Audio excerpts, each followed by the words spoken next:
The island fortress of Tyre rises from the Mediterranean like a stone fist defying the world.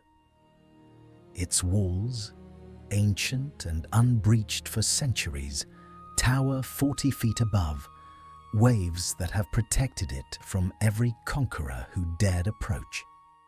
It's 332 BC, and those walls have never fallen.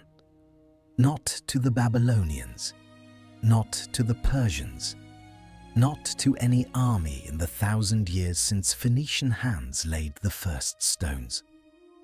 But Alexander of Macedon doesn't care about history. He's 24 years old, and he's already conquered half the known world. Egypt awaits his arrival. The Persian Empire crumbles behind him. Every city from Greece to Syria has opened its gates or been destroyed. Tyre is just one more obstacle, an island city that can either bend the knee or burn. The Tyrian king, Asamilcus, sends envoys from the walls. They carry gifts, gold, supplies, promises of neutrality. "We honor the great Alexander," they say. But Tyre has stood independent for a millennium. "We will not open our gates to any foreign army." It's a diplomatic refusal, carefully worded, designed to avoid war. Alexander's response is simple: "Build me a road." The Macedonians stare at the half-mile of open water separating the mainland from Tyre's island fortress. Build a road across the sea to an impregnable city defended by the greatest naval power in the Mediterranean. It's madness. It's impossible. But Alexander doesn't accept impossible. He orders his engineers to begin constructing a causeway, a massive bridge of stone, timber, and earth extending from the shore toward Tyre's walls. Thousands of soldiers begin hauling rubble from the ruins of old Tyre on the mainland, dumping it into the sea, building a road where none should exist.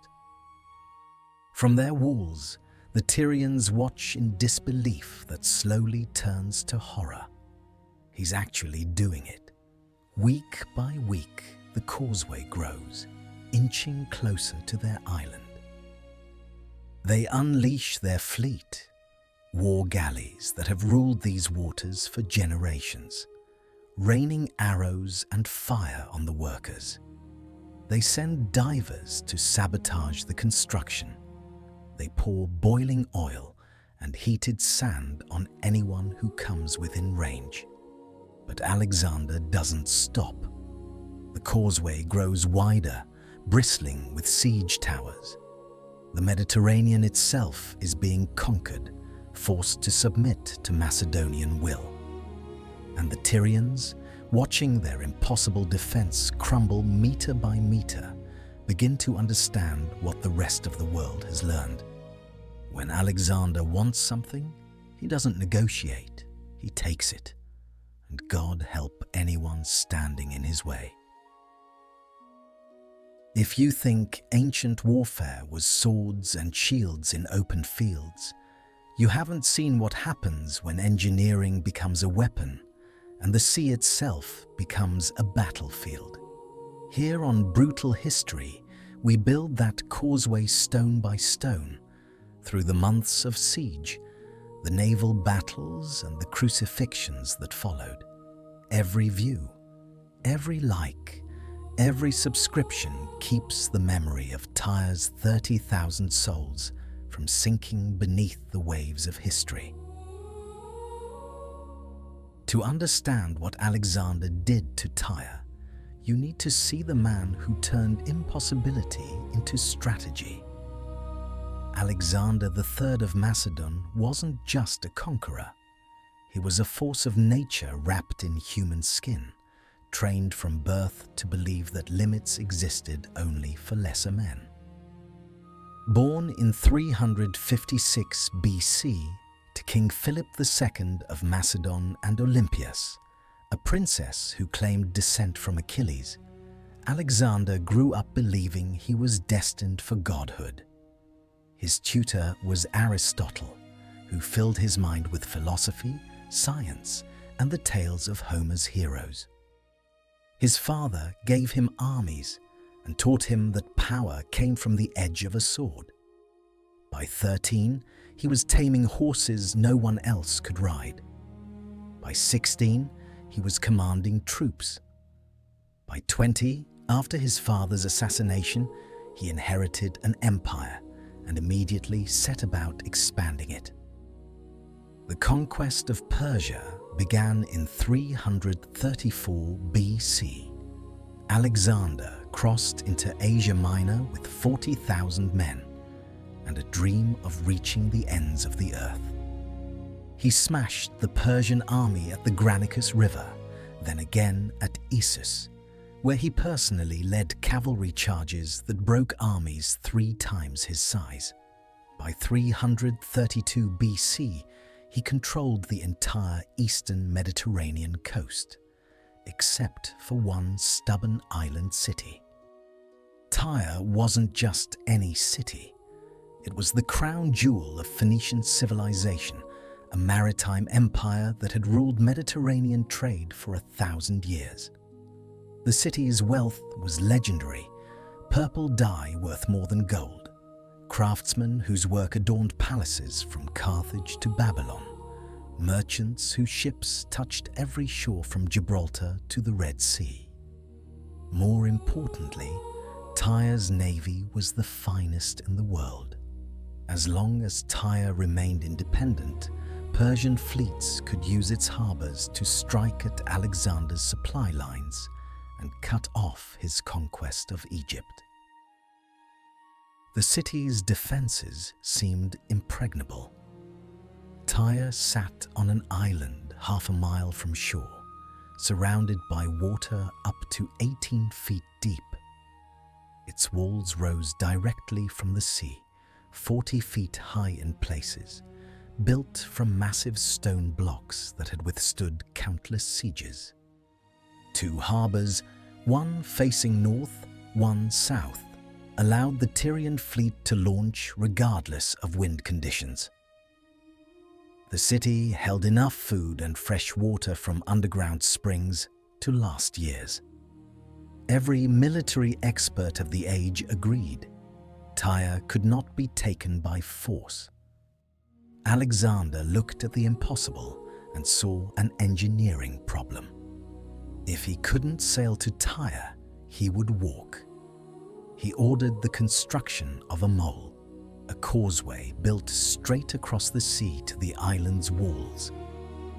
It was an insane undertaking, something no army had ever attempted. But Alexander had timber from the mountains of Lebanon, stone from the ruins of old Tyre on the mainland, and an army that had learned not to question his vision. The work began in January 332 BC. Thousands of soldiers became laborers, hauling stones and timber, dumping rubble into the Mediterranean. The causeway started at 200 feet wide, a massive ramp of earth and rock gradually pushing into deeper water. At first, progress was steady. The water was shallow near shore, and the Tyrians watched from their walls with amusement, certain the project would fail once Alexander reached deeper water. But the Tyrians underestimated Macedonian determination. As the causeway extended, Alexander's engineers adapted. They drove wooden pilings deep into the seabed, creating a framework to hold the stone and earth. They built protective screens along the sides to shield workers from Tyrian archers. They constructed 2 siege towers on the causeway itself, 120 feet tall, armored with leather and metal, bristling with catapults and archers who could return fire at the city walls. The Tyrians realized too late that this was no bluff. They unleashed their fleet, galleys that swept in from both harbors to harass the causeway's flanks. Archers rained arrows on the workers. Warships rammed the wooden pilings, trying to collapse the structure. They sent fire ships, vessels loaded with pitch, sulfur, and dry wood, set ablaze and steered toward the siege towers. One fire ship attack succeeded spectacularly. The Tyrians loaded an old transport vessel with combustibles, weighted the bow to keep it steady, and sailed it straight into the causeway under cover of darkness. The ship's crew lit the fires and dove overboard just before impact. The flames consumed both siege towers, killed dozens of workers, and damaged a section of the causeway. The Tyrians celebrated from their walls, certain they'd broken Alexander's spine. They were wrong. Alexander simply ordered new towers built, taller and stronger than before. He widened the causeway to 240 feet, making it harder to damage. And he did something the Tyrians never expected. He built a navy. Alexander had no warships of his own. His conquest had been entirely land-based, but he sent messengers to the cities he'd already conquered: Sidon, Byblos, Rhodes, Cyprus. He called in favors, made threats, offered gold. Within weeks, over 200 warships arrived bearing his banner. The Tyrians, masters of the sea for a millennium, suddenly faced a fleet that outnumbered theirs 3-1. The naval balance shifted overnight. Alexander's ships blockaded both Tyrian harbors, trapping their fleet inside. Macedonian galleys patrolled the causeway's flanks, protecting the workers. Slowly, methodically, the causeway grew closer to Tyre's walls. 500 feet, 400 feet, 300 feet. The Tyrians fought with desperate ingenuity. They heated sand in massive bronze shields until it glowed red hot, then poured it down on attackers. The sand slipped through armor gaps and cloth, burning through skin and continuing to burn as soldiers tried frantically to remove it. They dropped boulders from cranes, crushing men and smashing siege equipment. They heated oil and pitch to boiling and poured it in sheets over anyone who approached the walls. But none of it was enough. By July 332 BC, 7 months after the siege began, Alexander's causeway touched Tyre's walls. The impossible had become real. The sea had been conquered, and the Tyrians, trapped on their island with nowhere to run, understood that their 1,000-year fortress had become their tomb. The final assault began at dawn. Alexander's siege towers, now resting directly against Tyre's walls, unleashed hell. Catapults hurled stones that shattered ancient fortifications. Battering rams, massive bronze-headed beams suspended from chains, pounded the walls with rhythmic thunder. The Macedonian fleet surrounded the island completely, ships packed with soldiers waiting for any breach. The Tyrians fought like men with nothing left to lose. They hung massive nets woven from seaweed to catch the catapult stones. They lowered wheels lined with rotating blades that caught the battering rams and snapped them. They threw fishing nets filled with hooks to snag soldiers attempting to scale the walls, and they continued pouring their heated sand and boiling oil, filling the air with screams as Macedonian soldiers clawed at armor that had become cooking vessels for their own flesh. But Alexander had patience learned from 7 months of siege. He rotated his troops, keeping fresh soldiers at the walls, while exhausted defenders had no relief. He attacked simultaneously from the causeway and from ships equipped with boarding bridges that could drop directly onto Tyre's walls. The Tyrians had to defend every section of their perimeter at once, spreading their dwindling forces impossibly thin. The northern wall cracked first. A section near the harbour, weakened by months of battering ram impacts, finally collapsed in a cascade of ancient stone. Macedonian soldiers poured through the breach like water through a breaking dam. The Tyrians fell back, fighting street by street, house by house. They knew what happened to cities that resisted Alexander. They'd heard the stories from Thebes, where 6,000 were slaughtered and 30,000 sold into slavery for daring to rebel. Alexander himself led the assault through the breach, his white-plumed helmet visible above the carnage. He wasn't a general who commanded from safety. He was a warrior king who killed with his own hands, who believed gods protected him in battle. His hypaspists, elite Macedonian guards, formed a wedge around him, cutting through Tyrian defenders who fought with the desperation of men watching their world end. The Tyrian king Asimilcus and other leaders fled to the temple of Melkart, their ancient god, seeking sanctuary.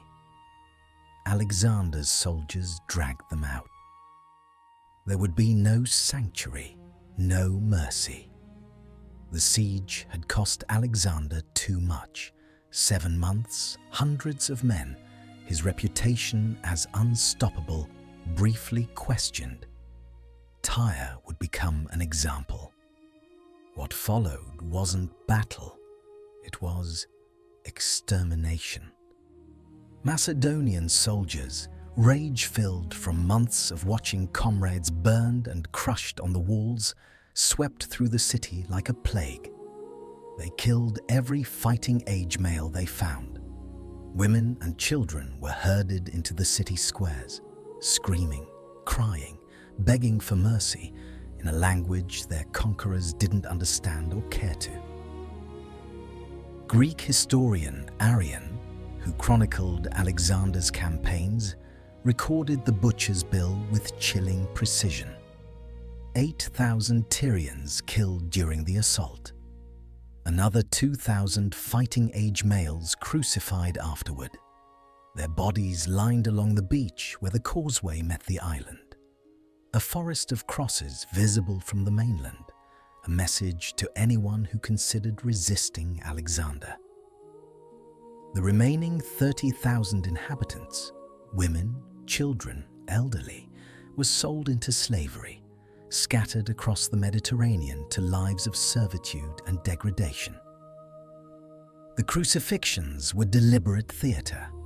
The condemned were nailed to wooden crosses and left to die slowly, sometimes taking days, their bodies racked with exposure, dehydration, and the gradual suffocation that came from the crucifixion position. Birds fed on them while they still lived. The crosses stood for weeks after, whitening in the Mediterranean sun, until Tyre's harbour stank of death that could be smelled for miles. Alexander spared only the king Asimilcus and a handful of nobles who'd taken refuge in the temple, not from mercy, but from politics. He needed puppet rulers to legitimize his conquest. The survivors were installed as administrators of the ruins, governing a ghost city emptied of its people, its 1,000-year culture snuffed out in a single day. The causeway Alexander built still exists. Over centuries, sand and sediment accumulated around it, transforming it into a permanent land bridge. Modern Tyre, Sur in Arabic, sits on what was once an island but is now a peninsula. Walk through the city today and you're literally walking on Alexander's road, built from the blood and stone of an impossible 7-month siege. Historians debate Alexander's legacy: conqueror, genius, visionary. But Tyre reveals the truth beneath the legend. He was a man who would destroy 40,000 lives rather than accept the word no. The Tyrians refused to open their gates, so Alexander built a road across the sea and turned their impregnable fortress into a mass grave. This isn't ancient history. It's a blueprint.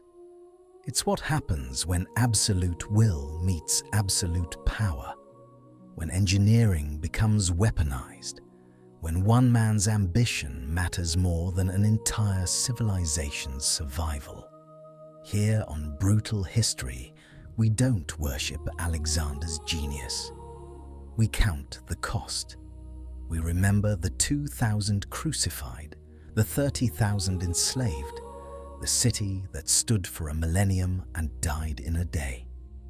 The causeway still stands. The bones are long gone. But the truth is ours to carry. Subscribe and refuse to let conquerors write the only history.